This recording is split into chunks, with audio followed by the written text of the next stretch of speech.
الرحیم. شروع کوم په نامه د خدای چې ډېر بخښونکی مهربان دی.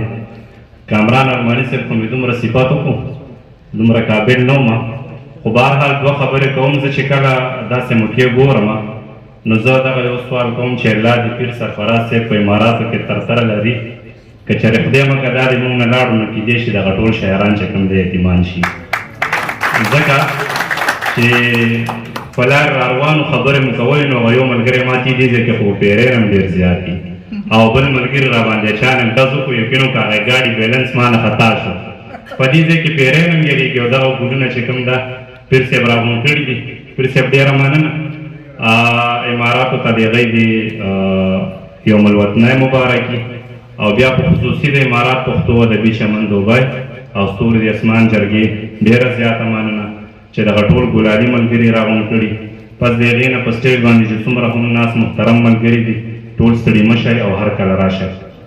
زه به شعرونه ووایم د صدر صاحب په اجازه.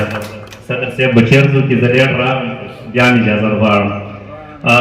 بلال صاحب دا ستا د لاسه به همدغه کېدل ښه دې وکړل، دا ستا د لاسه به همدغه کېدل ښه دې وکړل. مشران وایي چې غل نه تښتي نو مل دې لاړ شي. زه به دعا ورته کوم تر خپل منزل دې لاړ شي، زما پروا دې نه کوي خو په څه چل دې لاړ شي. مننه. زه به دعا ورته کوم تر خپل منزل دې لاړ شي، زما پروا دې نه کوي خو په څه چل دې لاړ شي. یو چاته وایه د مرګونو کاروګار دې پرېږدي، یو چاته وایه چې د امن په تکل دې لاړ شي. مننه. یو چاته وایه د مرګونو کاروبار دې پرېږدي، یو چاته وایه چې د امن په تکل دې لاړ شي. یو دوه شعرونه نور چې په ننګ که بې ننګی رانه جدا شوې، چې په ننګ که بې ننګی رانه جدا شوې، دا د چا په شیطانۍ رانه جدا شوې. څه په ګرانه مې خپل کړی وې لاليه، لاړې څه په اسانۍ رانه جدا شوې. مننه. او یو نظم به ووایم چې زه د رواج په زولنو کې رایساره یم، زه د رواج په زولنو کې رایساره یم، ماله زما پښتو لاسونه او پښې کلک تړلي، زه په خپل ژوند کې داسې تنګه یم چې حد نه لري. لاليه تا پسې به بې له مرګه مړه شمه زه، لاليه تا پسې مې ژوند لمحه لمحه عذاب دی، لاليه تا نه بغیر ژوند راته تک سرور دی. د خدای دپاره طریقه د یو ځای ژوند را زده کړه، ګنې نه نوره ځان وجنه کوم یقین دې وشه.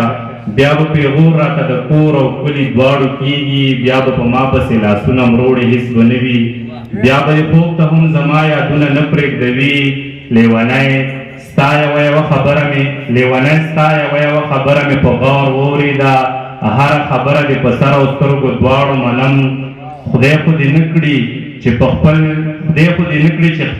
په خپل ژوندون کې تنګه نه شي، خدای خو دې نه کړي چې په ما پسې بې مرګه مړه شي، خدای خو دې نه کړي چې د ژوند لمحه لمحه عذاب شي، خدای خو دې نه کړي چې د ژوند درته تک سرور شي، خدای خو دې نه کړي چې ته خپله ځان وژنه وکړې، خدای خو دې نه کړي چې پیغور درته د کور کلي شي. زما په وس کې خو بغیر له دعا هېڅ نشته ده، خو بس په دې یو څو مصرو به د لاسه درکړم چې دا ضروري نه ده نادانې چې هم ستا به کېږي، د قسمتونو فیصلې په اسمانونو کېږي او ته په ځمکه کرښه راکاږې چې دا به کېږي. ډېره مننه.